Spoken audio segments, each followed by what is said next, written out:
Check कर रहे थे कितनी डिसिप्लिन में है संगत। कई बार ऐसे होता है। और देखो वो संगत कितनी आराम से बैठी हुई थी।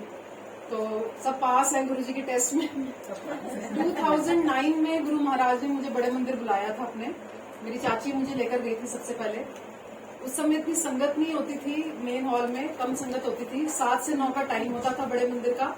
हम लोग अंदर ही बैठ के गुरबानी सुनते थे, मंत्र जाप होता था, फिर नीचे बेसमेंट में लंगर करके 11:30-12 बजे तक हम वापस आते थे। सैटरडे का डे गुरु महाराज ने हमारा फिक्स करा हुआ था। हम एवरी सैटरडे जाते थे गुरुजी के दरबार में। 2 साल हो गए। 2 साल हो गए। मेरी डॉटर ना 2.5 साल की थी उस समय। मेरे दिमाग में गुरुजी ने नहीं डाला कि मैं उसको लेकर बड़े मंदिर जाऊं, क्योंकि वो 5 साल की थी और इतनी स्ट्रिक्टनेस होती थी, संगत बहुत कम होती थी अंदर। आवाज भी करो तो सेवादार में टोकते थे आगे, और छोटे बच्चे गुरबानी नहीं सुनते इतना टिककर। तो ये सोच के मैं उसको कभी लेकर ही नहीं गई वो 2 साल बड़े मंदिर। उसको एब्सेंस की प्रॉब्लम थी, पस वाले दाने पूरी बॉडी में रहते थे उसके।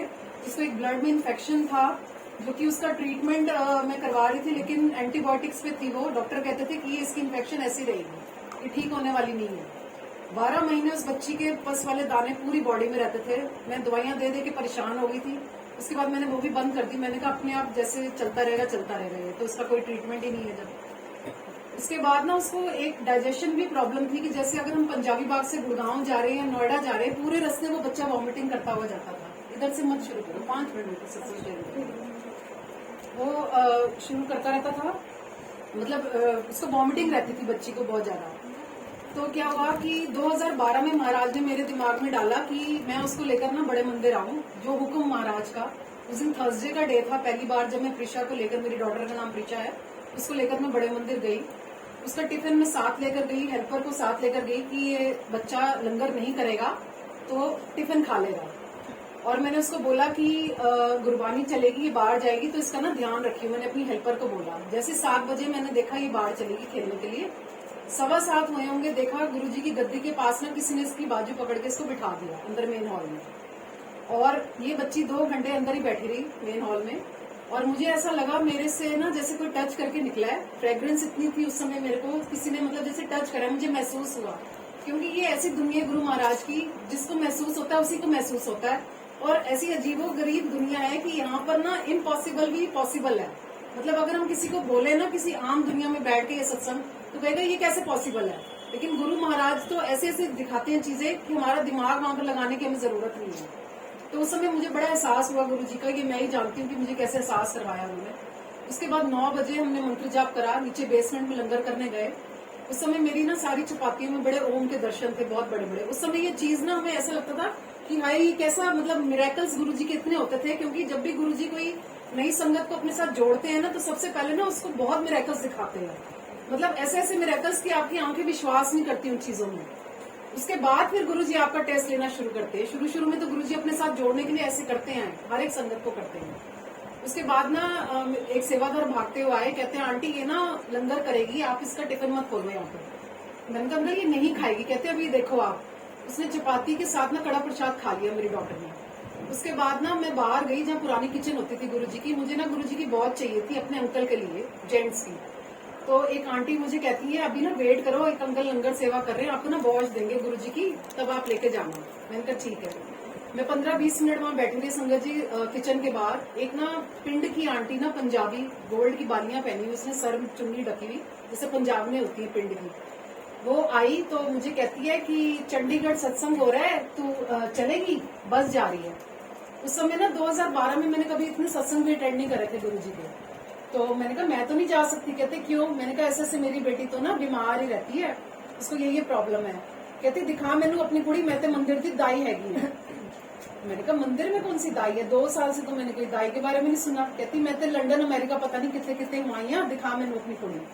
तो मैंने कहा ये मेरी डॉटर है। कहते तू इधर ही रह, इसको लेकर ना वो ना समाधि के पास चली गई मेरी डॉटर को। 15 मिनट 20 मिनट 25 मिनट हो गए। मैं दिमाग में मेरे टेंशन की कोई आंटी अनजान आई और मेरी डॉटर को लेकर के चली गई। मेरे मन में नेगेटिव थॉट्स। तो देखा थोड़ी देर बाद ना वो समाधि के पास से ना अंधेरा था, गली में से अकेली वापस आ गई मेरी डॉटर। तो मैंने उससे पूछा बेटा आप कहाँ गए थे? कहती मम्मा वो ना मुझे वहां ले गई, वहां पहले समाधि के सामने ना वाटर कूलर होता था, वहां जल सेवा होती थी गुरुजी की, जो कि अभी बंद कर दी गई है बड़े मंदिर में। कह रही मम्मा उन्होंने ना मुझे जल सेवा करवाई वहां आंटी ने। मैंने कहा बेटा बच्चों से तो वहां कोई सेवा ही नहीं लेते बड़े मंदिर में, गुरुजी के टाइम पे भी नहीं ली जाती थी और अभी भी नहीं, कोई रूल नहीं है ऐसा। कह रही नहीं मम्मा उन्होंने मेरे से जल सेवा करवाई। कहती है अपना मुंह खोल, मेरे मुंह के अंदर फिंगर डाले बाहर निकाले, फिंगर डाले बाहर निकाले। कहती है बोल ओम नमः शिवाय शिव जी सदा सहाय, ओम नमः शिवाय गुरु जी सदा सहाय। उसके बाद ना मैं वो संगत जी सारी मंदिर में आंटी को ढूंढती रही, पीछे कुटिया के पास भी, झूले के पास भी, कि दाई का कौन सा कमरा होगा, लेकिन वो आंटी मुझे कहीं नजर नहीं आई। मैंने सभी सेवादारों से पूछा, कहते हैं आंटी दाई वाई कोई नहीं है मंदिर में, जय गुरु जी बोलो। उसके बाद जब मैं घर जाने लगी तो देखा कि समाधि के पास ना वो फ्लावर्स लेकर गुरु जी की खड़ी है और मुझे कह रही है मैं ना तुम्हारा इंतजार कर रही थी। मेरी बेटी को थपकी दी, प्यार किया, कहती है बोल ओम नमः शिवाय शिव जी सदा सहाय, ओम नमः शिवाय गुरु जी सदा सहाय। कहती मंदिर आती रहा कर, आंटी ने बोला मेरी डॉटर को। उसके बाद संगत जी वो दिन है 12 का और आज 23 हो गई है, ना कभी उसको एब्सेंस हुए मेरी डॉटर को, ना कोई डाइजेशन प्रॉब्लम हुई, ना वो आंटी मुझे कभी मंदिर में नजर आई, क्योंकि मैं हर हफ्ते गुरु महाराज की दया से नियम है मेरा मंदिर जाने का, कभी वो आंटी मुझे नजर नहीं आई पलट के भी। और मेरी बेटी की कहाँ वो प्रॉब्लम सॉल्व हुई, ये तो गुरु महाराज जी का मिरेकल है कि किस रूप में आके वो ब्लेस करके गए। मतलब यहाँ मैं मतलब शुक्राना भी मेरा, मैं जो कर रही हूँ ना खड़े होके, वो मेरी कोई औकात नहीं है, क्योंकि हमारी कोई किसी की भी कोई औकात नहीं है कि हम गुरुजी का शुक्राना भी कर सके, ना हमारी हैसियत है कि हम उनके करीब भी खड़े हो सके। ये उनकी दया, उनकी मेहर है कि सारी संगत को उन्होंने लंगर ब्लेस करा है अपना और हमें बिठाते हैं, यही सबसे बड़ी ब्लेसिंग्स है। जो यहाँ कहते हैं ना बड़े मंदिर के पास से भी गुजर गया वो तर गया।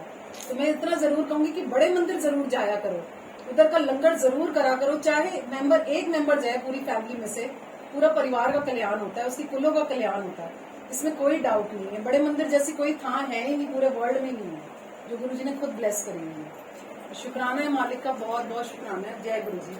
जय।